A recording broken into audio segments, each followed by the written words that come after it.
셀트리온 그룹이 이른바 셀트리온 삼형제에 대한 합병을 본격화했습니다.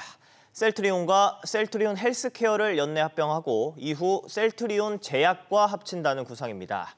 이런 가운데 현대차는 스포츠 유틸리티 차량 SUV 인기에 대응해 승용차 생산 라인에서도 SUV를 생산하는 방안을 논의합니다.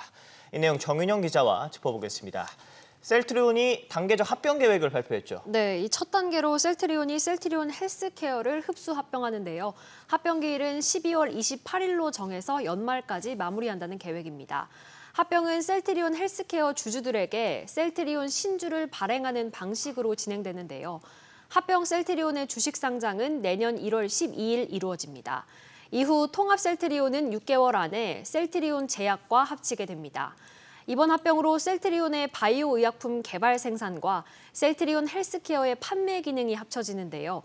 그만큼 원가 절감을 통해서 대규모 투자가 가능해집니다. 서정진 셀트리온 회장은 합병 이후 2030년에는 매출을 12조 원까지 늘리는 것이 목표라고 말했습니다. 서 회장에 따르면 합병에 따른 인력 구조 조정 계획은 없습니다. 네, 다른 소식도 보겠습니다. 현대차는 승용차 생산 라인에서 SUV 물량을 배분하는 방안을 추진한다고요. 네, 현대차 노사가 관련 방안을 논의 중인데요. 북미 지역 팰리세이드와 투싼 추가 생산 물량을 울산 3공장과 5공장에서 생산하는 것이 핵심입니다. 이 생산 라인들은 승용차 전용 라인인데요. 승용차 주문이 감소해서 일감이 줄어든 만큼 SUV 생산 물량을 맡겨서 효율성을 높이겠다는 겁니다. 현대차는 노조와 협의가 끝나는 대로 추석 등 연휴 기간을 이용해서 각 공장의 라인 공사를 할 계획인 것으로 전해집니다.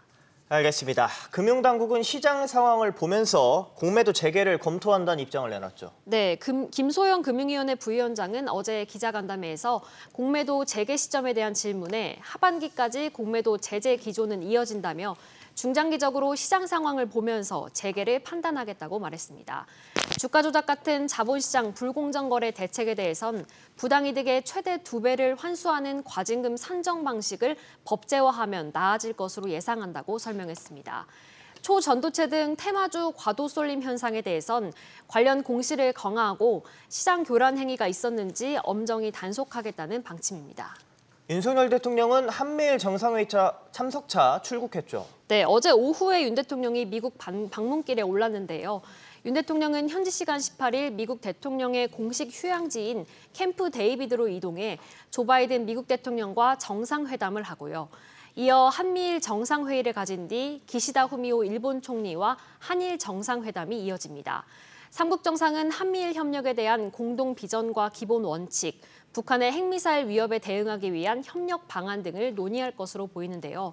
이와 관련해 삼국 협력을 규정한 캠프 데이비드 원칙과 정신이라는 문건을 채택할 예정입니다. 네, 잘 들었습니다.